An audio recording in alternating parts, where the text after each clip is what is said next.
নিয়েছিলেন সেই রাত্রিটার নাম হলো লাইলাতুল বরাতের রাত্রি। বলে সুবহানাল্লাহ। কথা বোঝা গেছে? জি, নাজিল হওয়ার ব্যাপারে কথা বোঝা গেছে? ভাইয়ারা আমার, ভুল যদি কোনো কথা বলি উপস্থিত থাকা অবস্থায় বলবেন হুজুর আপনার কথাটা ভুল হয়েছে। এই অধিকার আপনাকে দিয়েছে ইসলাম। কে দিয়েছে? পৃথিবীর মানুষের বাক স্বাধীনতার অধিকার দিয়েছে যে ধর্ম, তার নাম ইসলাম। বলেন সুবহানাল্লাহ। আছে না নাই? জি। কিন্তু মসজিদে ইমাম সাহেবের ভুল হলো, মসজিদ থাকতে এটা সংশোধন করানি দরকার না রাস্তায় বের হয়ে খোয়ার দরকার যে আজকে ইমামের মারাত্মক ভুল হয়েছে? কোনটা হইতো? জি, মসজিদে থাকা অবস্থায়, নামাজের অবস্থায়। বলে সুবহানাল্লাহ। কারণ বাইরে আসে আপনি যখন এই সমালোচনাটা করবেন এটার নাম হয়ে যায় পরনিন্দা। কোনটা? আর ভিতরে থাকতে নামাজের অবস্থায় যেটা দিবেন সেটার নাম হলো লুকমা। কোনটা? ইসলাম এই অধিকার দিছেনি না? না। যত বড় পীর সাহেব হোক, যত বড় আলিম হন, মুহাদ্দিস হন, মুফাসসিরুল কোরআন হন, হারামাইনি শরীফাইনের যদি ইমাম হয়ে যান, ইসলাম সে শিক্ষা দিয়েছে শুধু তিনি নন, সমাজের যত বড় নেতা হয়ে যান, ওর ভুলের সংশোধনীর করার কথা বলার অধিকার জনগণের আছে না নাই? জি, অধিকার দিছে কে? ইসলাম। আর দিয়েছেন আমার আল্লাহ। বলে সুবহানাল্লাহ। কিন্তু এখন সেই বাক স্বাধীনতা নাই।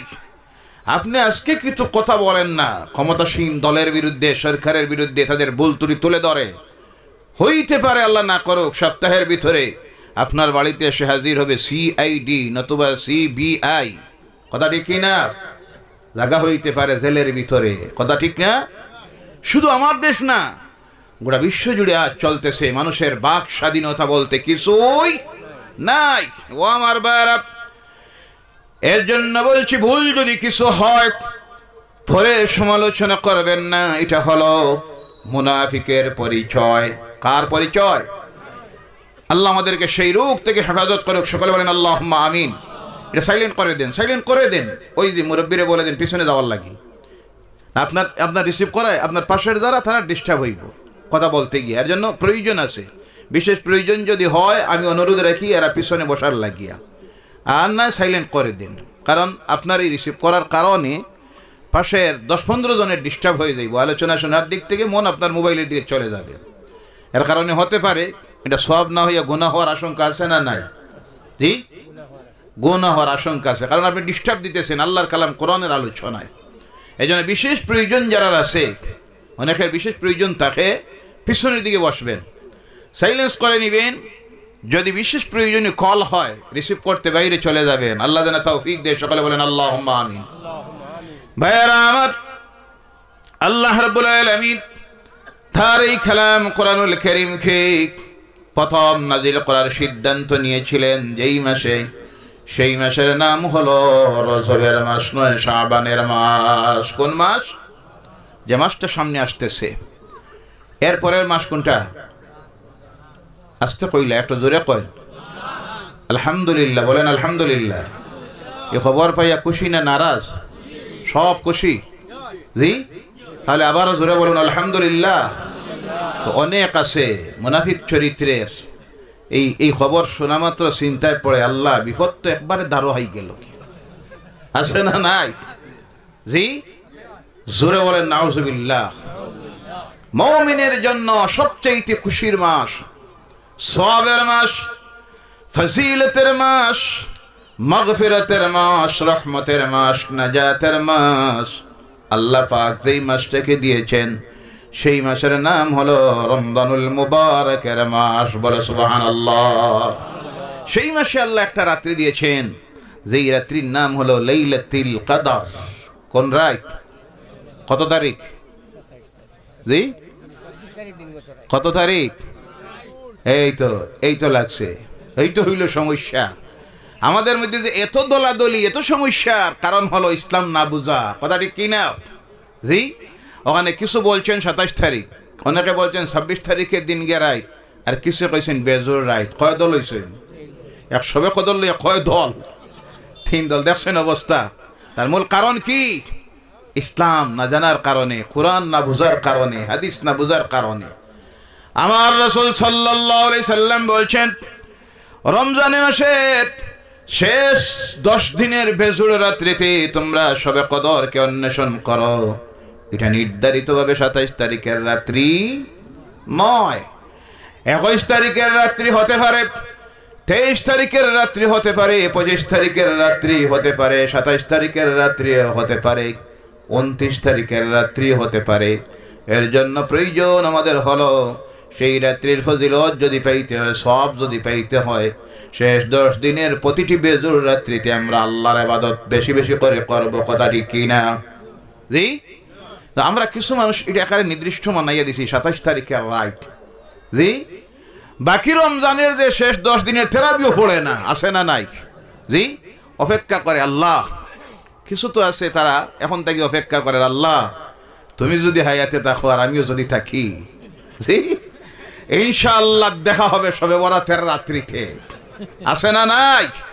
জি, আর রমজান মাস আইলে পরে দেখবেন এক শ্রেণী আছে প্রথম সপ্তাহে কিছু তেরাবি নামাজ পড়ে, এরপরে মাঝে নাই, আর অপেক্ষা করে 27 তারিখের রাত কোন দিন এই। তো আপনাকে এই কথা খেয়ে বললো শুধুই যে 27 তারিখের রাত্রিতে শবে কদরের রাত্রি হবে এর কোনো হাদিস নাই। তবে হ্যাঁ, বুজুর্গানে দিন যারা মুহাদ্দিসিন ফুকাহে ইজম, তারা অনেক সময় তাদের অভিজ্ঞতা দিয়ে, তাজারবা দিয়ে তারা দেখেছেন বেশিরভাগ এই রাত্রিটি পড়ে 27 তারিখের রাত্রিতে। কোন রাত্রিতে?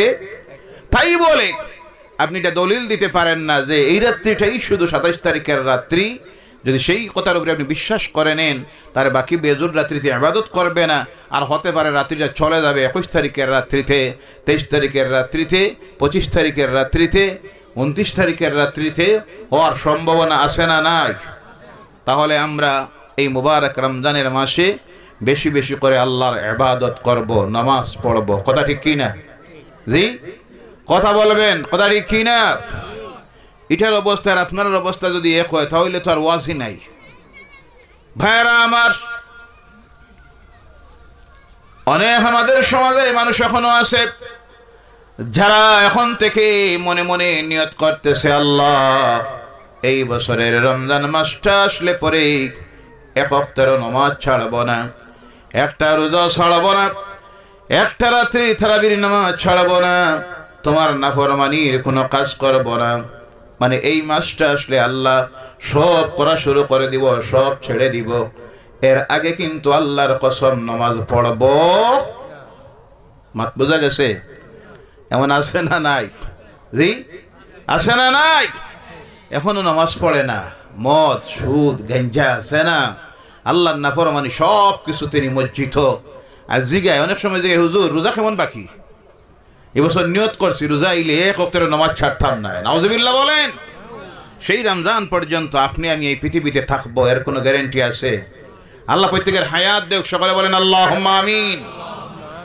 ও আমার ভাইয়েরা মুসলমানেরা, এর জন্য আজকের এই মাহফিলের আলোচনা শুরুর আগে আমরা প্রত্যেকে আল্লাহর দরবারে এই নিয়তটা করে নেই, রব্বুল আলামিন, আমরা মানুষ, আমরা আদমের আওলাদ, জীবনে আমরা অনেক গুনাহ করেছি, আমাদের গুনাহ জমিনে জায়গা হচ্ছে না।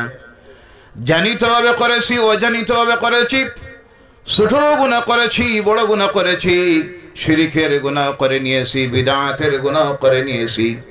আল্লাহ না জানে আমরা মানুষ হিসাবে অনেক গুনাহ করেছি। আজকের এই তোমার কালামের আলোচনার এই মাহফিলে বসে আল্লাহ আমি খালেস তওবার নিয়তে তোমার দরবারে আরজ করতেছি, মাবুদ আমার বিগত জীবনের গুনাহগুলি তুমি মাফ করে দাও। বলো আল্লাহুম্মা আমিন। সঙ্গে এই ওয়াদাটা দিবেন, রাজি আছেন? আমি যা বলবো মনে মনে আস্তে করে বলবেন, আয় আল্লাহ তোমার কালামের আলোচনার এই মাহফিলে বসা অবস্থায় ওয়াদা দিতেছি, মাবুদ আজ থেকে জীবনে আর তোমার নাফরমানির কাজ, গুনাহের কাজ করব না। রাজি আছেন? কারা কারা একটাবার হাত উঠান আর বলেন নারায়ে তাকবীর, নারায়ে তাকবীর। আল্লাহ কবুল করুক, সকলে বলেন আল্লাহুম্মা আমিন। আজকের এশার নামাজ থেকে, কোন নামাজ? কোনটা ওয়াক্ত আগে আইতেছে? আওয়াজ করে বলেন। আজকের এশার নামাজ থেকে আমরা নামাজ শুরু করে দেব। যারা নামাজ পড়ি না, 5 ওয়াক্তের নামাজ পড়বো, জামাতে নামাজ পড়বো। রাজি আছেন? কারা কারা আবার হাত উঠান। আল্লাহ কবুল করুক। সবাই বলেন আল্লাহুম্মা আমিন। কারণ আপনি অপেক্ষা করতেছেন রমজান আসলে পরে আপনি ইবাদত করবেন, সেটা সম্ভব হবে না। আমার রাসূল বলছেন, রমজানে যদি বেশি বেশি করে ইবাদত করার ইচ্ছা হয়, তাহলে তোমরা তোমাদের আমলকে, ঈমানকে সংশোধিত করে নেও রজবের মাসে। কোন মাসে? রজবের মাসে। আর শাবানের মাসে এর নিচে জল দেও, সার দেও, তাহলে